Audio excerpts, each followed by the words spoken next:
le journal.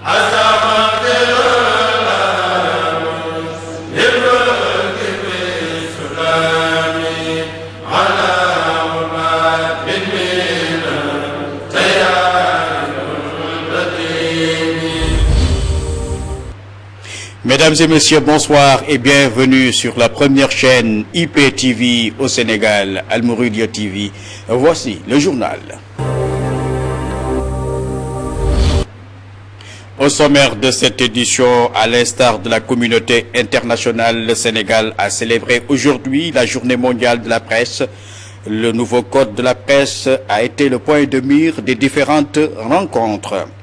À Touba, 5000 enfants talibés ont pu bénéficier de certificats de déclaration de naissance. Le comité de santé du mouvement Bok Tiréoumi compte couvrir la gratuité des soins à 3000 enfants talibés issus des daras de la ville sainte de Touba. Et puis sur l'international en Ukraine, comme vous le voyez sur ces images, plusieurs observateurs de l'OCE ont été libérés après une longue détention par les séparatistes.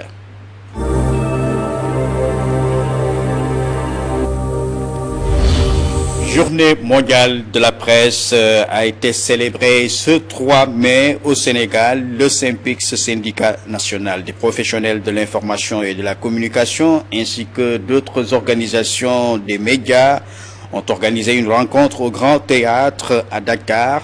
Les professionnels de l'information sont d'avis unanime sur l'existence de la liberté de presse au Sénégal. Toutefois, ils ont émis le souhait de voir le nouveau code de la presse voté et adopté par les parlementaires. Ibrahima Haliloula Ndiaye, secrétaire général du SYNPICS, s'est expliqué à l'issue de cette rencontre au micro de notre correspondante de Al Mouridia TV Dakar, Binta Amar. De tradition, c'est aux journalistes de tendre le micro pour recueillir les propos des autres. Aujourd'hui, c'est tout à fait le contraire. C'est aux confrères de parler devant le micro. La raison est toute simple. C'est la journée mondiale de la liberté de la presse. Une journée qui est dédiée aux journalistes. C'est une occasion qui permet aux professionnels des médias de se pencher sur leur métier, sur la pratique du journalisme. Et vous n'êtes pas sans savoir qu'actuellement il y a beaucoup de bruit, beaucoup de choses qui se passent dans les médias. Et moi je crois que les professionnels des médias doivent mettre à profit cette journée pour regarder ce qui ne va pas dans le métier. La journée dédiée à la presse, à la liberté de la presse, c'est un jour plein de symboles, une journée pleine de signification également. La liberté de la presse, parler de la liberté de la presse au niveau de Touba, c'est à la fois facile et difficile. Le nouveau code de la presse est de nouveau agité. Les avis demeurent partagés au sein même de la corporation. Donc si c'est pour régler les problèmes auxquels la profession fait face, je disais que ce code-là, les gens doivent l'appliquer. En tout cas, si c'est juste pour aider les journalistes à mieux pratiquer le métier du journalisme, là je suis pour. Mais si c'est tout simplement pour essayer, comme le disaient les autres, diminuer le nombre, le pléthore de journalistes, là, juste diminuer pour diminuer, là je suis contre. Touba est une localité qui a sa spécificité et c'est aux journalistes de s'adapter au milieu. Touba, c'est une ville qui a ses spécificités.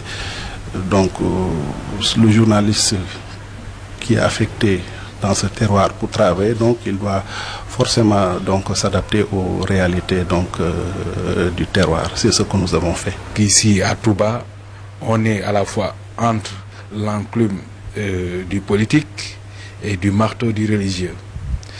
Si on est talibé, on peut vraiment bien cerner les choses pour pouvoir s'en sortir. La journée de la liberté de la presse est un moment d'introspection de la corporation, une occasion pour maintenir les acquis et faire corriger les erreurs en vue de tendre vers la performance car un pays ne peut aller sans une presse, mais cette presse se doit d'être.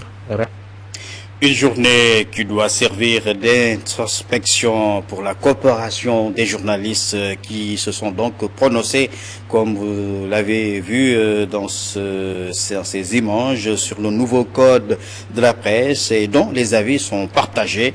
Nos reporters Mahmoud El Bokoum et Modou Thiam s'étaient rendus respectivement à Al-Azhar Touba Média et à la station RTS Touba Mbaké.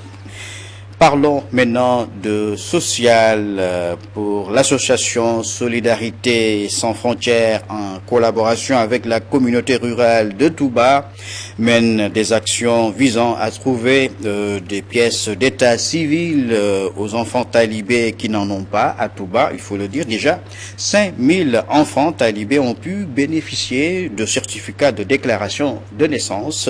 C'est à travers des audiences foraines qui se poursuivront lundi prochain. Serigne Mbaké Mara, président de cette association, s'explique au micro de Djibril Ndao. Donc nous avons vu que c'est juste de voir comment sensibiliser les Serigne Dara pour que tous les enfants qui sont dans les Dara peuvent avoir des actes d'état civil. C'est pourquoi nous sommes venus ici pour collaborer avec eux. En totalité, nous avons eu au niveau de Touba 5000 personnes qui ont eu des documents d'actes d'état civil, d'actes de 5000 personnes. Donc, à partir de lundi prochain, nous devons commencer une autre audience foraine. Pour pouvoir lutter contre, par exemple, l'insécurité, il faut que tout le monde doit accéder au moins à l'acte d'état civil pour pouvoir, l'endemain, avoir une carte d'identité pour pouvoir être identifié. Le mouvement Bok ci Rewmi, une association citoyenne basée à Touba, a tenu vendredi son assemblée générale à Dara Khoudoss pour tirer le bilan des actions qu'elle a entreprises en faveur des enfants des Dara lors des inondations de 2012 et au-delà même de cela, l'association compte œuvrer pour le bien-être des enfants. Cheikh Amar est responsable de cette association. Nous l'écoutons toujours au micro de Djibril Ndao. Ce mouvement a pris beaucoup d'initiatives, sans moyens. Ils ont pris en œuvre les Dara. Comment faire pour faire de sorte que les enfants qui sont dans les Dara, on les aide autant que faire se peut à bien manger, à être propre. Et je pense que c'est un début qui est très pertinent. Ce n'est pas normal. Dans la deuxième ville du Sénégal, où il y a de belles villas, de belles voitures, de jolies mosquées, et que les Dara sont laissés en rade. Ils ne sont pas à l'abri du vent, ils ne sont pas à l'abri de la pluie, ils ne sont pas à l'abri de la propreté.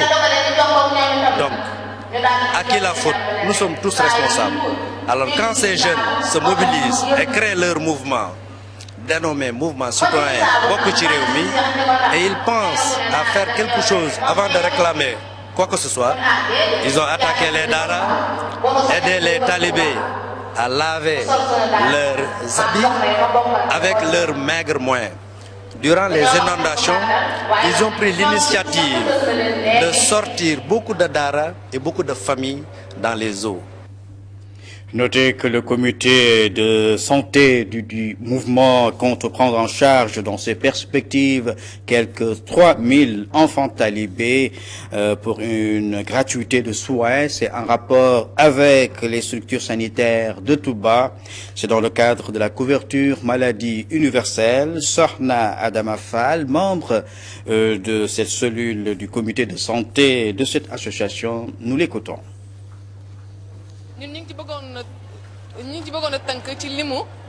On veut prendre en charge dans notre comité de santé 3000 talibés. Avec l'arrivée de la couverture maladie universelle, ça sera une continuité. Le gouvernement a trouvé à Touba 3 mutuelles et veut ramener le nombre à 13 mutuelles. Couvrir la santé de tous les talibés dans la seule mutuelle de Gaïndé Fatma de Dara Khoudoss ne suffira pas. Mais avec le nombre que le gouvernement va rajouter, ça sera bénéfique pour une couverture gratuite de soins chez les talibés. Nous quittons le social pour parler maintenant d'environnement. Les espaces verts constituent un aménagement important de notre cadre de vie, surtout dans les grandes agglomérations où l'urbanisation est en plein essor. Zoom sur les espaces verts, ses pulsions, ses effets dans l'environnement avec Moussa Diouf. La ville de Touba s'agrandit de jour en jour. Sa périphérie s'élargit et de nouveaux quartiers apparaissent. De nouvelles zones sont aménagées, mais les espaces verts se font de plus en plus rares. Les constructions en dur et le pavoisement en béton à la place de ces espaces sont fréquents et il semble que la verdure n'est pas une priorité pour ceux qui sont chargés des dossiers d'urbanisation. Un espace vert désigne en urbanisme tout espace d'agrément végétalisé, gazonné, arboré, éventuellement de plantes ornementales et garni de points d'eau. L'expression est généralement employée pour désigner les espaces publics en milieu urbain ou périurbain. Le gazon et les arbres urbains sont les deux éléments dominants de la plupart des espaces verts. Les arbres produisent de l'oxygène, réduisent les polluants comme la poussière et ainsi ces espaces verts atténuent la température locale.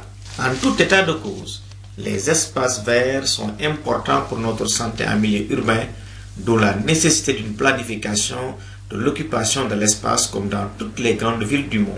Consciente de cet état de fait, la communauté rurale de Touba a prévu dans son budget l'aménagement d'espaces verts à Darou Khoudoss, Angle 28 et Guimine.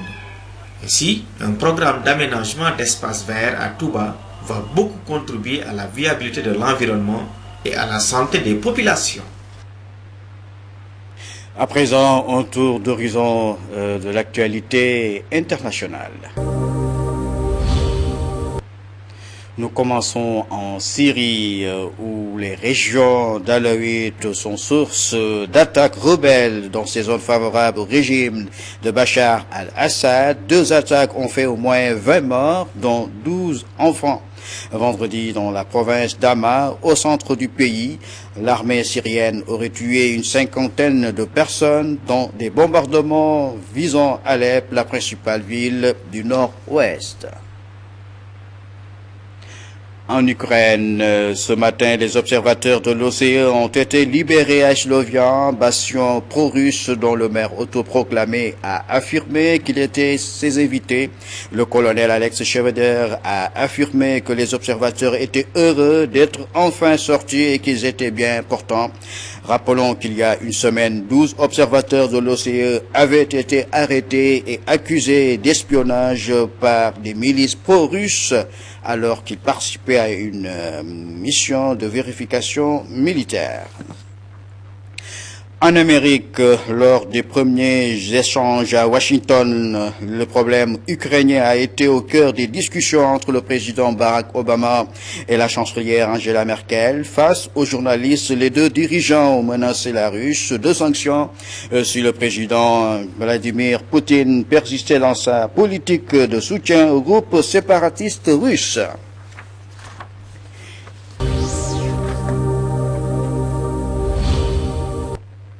Retour chez nous pour parler de la journée mondiale de la presse qui a été célébrée ce 3 mai au Sénégal. Comme je vous le disais, le SYNPICS, syndicat national des professionnels de l'information et de la communication, ainsi que d'autres organisations des médias, ont organisé une rencontre au Grand Théâtre. Les professionnels de l'information sont d'avis unanime sur l'existence de liberté de presse au Sénégal. Toutefois, ils ont émis le souhait de voir le nouveau code de la presse voté et adopté par les parlementaires.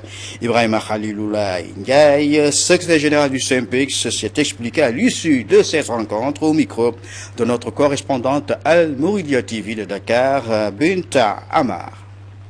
La liberté que nous célébrons aujourd'hui ne peut pas être assumée sans une certaine responsabilité. Et nous voulons être des journalistes responsables qui ont été bien formés en amont et qui soient à même capables de faire du journalisme, rien que du journalisme pour le bénéfice des populations, puisque aussi rappelons-nous que l'information est un droit pour les populations. quand vous parlez de la liberté, c'est un tout global. Et on ne peut pas quand même être libre tant qu'on est, si on est vulnérable par rapport à certains pouvoirs ou bien à certaines forces. Je pense que, et je convie tout le monde à la conférence qu'on tiendra au Centre d'études de sciences et de l'information au CESTI dans l'après-midi, pour dire que le thème qui a été articulé cet après-midi, c'est par rapport à la liberté ou bien à la déontologie, que choisir. C'est vrai que les journalistes ne peuvent pas être libres, en tout cas s'ils sont dans un environnement de précarité. Et ça aussi, c'est une réalité qui existe dans nos rédactions. Vous avez vu que ces derniers mois, on a eu à licencier beaucoup de journalistes. Donc aussi, ça participe de la précarité. Mais vous verrez dans nos rédactions que beaucoup de journalistes n'ont pas de contrat de travail en bonne et due forme. Certains ont un statut d'éternel stagiaire. D'autres, ils ont des cachets ou bien ils ont même ce qu'on a vu dans certaines rédactions, les contrats de prestataires. Donc tout cela foule aux pieds les lois de la République. Et nous pensons que fondamentalement, il faudrait que les gens je pense à améliorer les conditions de travail des journalistes. Au-delà de même du code de la presse, il est revenu sur les conditions de vie des journalistes dans les médias. Vous avez entendu donc Ibrahima Khalilou Ndiaye, qui est secrétaire général du SYNPICS. Je rappelle que le SYNPICS, c'est le syndicat des journalistes professionnels de l'information du Sénégal. Au Sénégal, toujours, nous y restons, il existe une liberté de presse absolue. Sa position au plan mondial est satisfaisante. C'est ça ce qu'a affirmé ce matin Mamadou Moustapha Mbaye. Il était l'invité de la relation, vous l'avez eu certainement à le suivre dans l'émission matinale à Sabah. Mesdames et messieurs, voilà qui termine votre journal d'histoire. Merci de l'avoir suivi et bonne suite de programme sur Al Mouridia TV. Le journal.